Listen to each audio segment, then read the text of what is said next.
Iran के आसमान में उठती ये आग की लपटें सिर्फ तेल के टैंक नहीं जला रहीं, ये पूरी दुनिया की अर्थव्यवस्था की नसों को जला रही हैं। क्योंकि अगर ये आग बढ़ी तो इसकी तपिश दिल्ली, लंदन, न्यूयॉर्क और बीजिंग तक महसूस होगी। क्या दुनिया एक नए विश्व युद्ध की तरफ बढ़ रही है? आज के इस वीडियो में हम समझेंगे इजराइल ने ईरान के तेल ठिकानों को क्यों निशाना बनाया, इस जंग से दुनिया की अर्थव्यवस्था कैसे हिल सकती है, चीन क्यों डर गया है और भारत के लिए ये युद्ध कितना बड़ा खतरा बन सकता है। तो आइए समझते हैं इस पूरे संकट की कहानी। हाल ही में इजराइल ने ईरान के कई बड़े ऑयल डिपो और तेल टैंकों पर मिसाइल हमला किया। खबरों के मुताबिक इस हमले में ईरान के करीब 30 बड़े तेल टैंक और कई तेल डिपो जलकर खाक हो गए। इजराइल और अमेरिका का तर्क साफ है।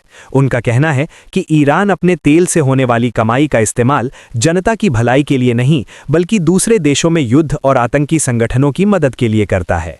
इसीलिए इजराइल का मानना है कि अगर ईरान की आर्थिक सप्लाई लाइन काट दी जाए तो उसकी युद्ध क्षमता कमजोर हो जाएगी।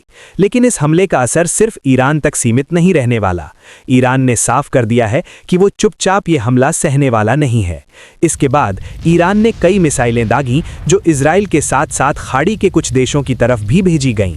इनमें शामिल थे कुवैत, सऊदी अरब, बहरीन और यूएई।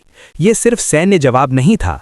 असल में ईरान दुनिया को ये संदेश देना चाहता है कि अगर उस पर दबाव बनाया गया तो वो पूरी दुनिया के तेल सप्लाई सिस्टम को खतरे में डाल सकता है। याद रखिए, दुनिया के करीब 20% तेल की सप्लाई इन्हीं खाड़ी के समुद्री रास्तों से होकर गुजरती है। अगर ये रास्ते बंद हुए तो पूरी दुनिया की अर्थव्यवस्था हिल सकती है।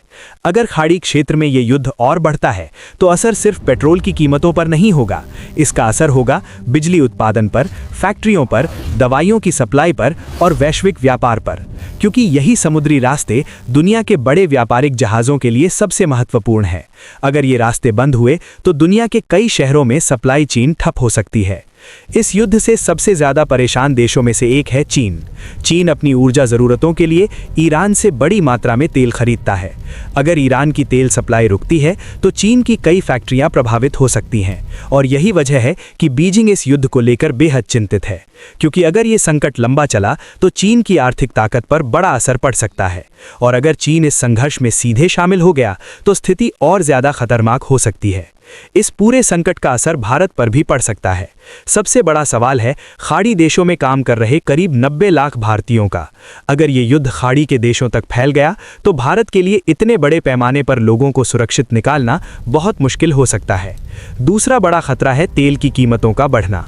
भारत अपनी जरूरत का ज्यादातर तेल विदेशों से आयात करता है।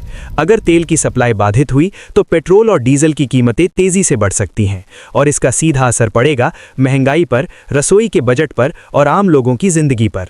इतिहास में हम पहले भी तेल संकट देख चुके हैं, लेकिन आज की दुनिया पहले से कहीं ज्यादा ऊर्जा पर निर्भर हो चुकी है। अगर तेल की सप्लाई कुछ दिनों के लिए भी रुकती है तो दुनिया की अर्थव्यवस्था पर भारी असर पड़ सकता है। अब सवाल ये है कि क्या दुनिया के बड़े देश इस आग को बुझाने की कोशिश करेंगे या फिर अपनी ताकत दिखाने के लिए इस संघर्ष को और बढ़ने देंगे? आपको क्या लगता है?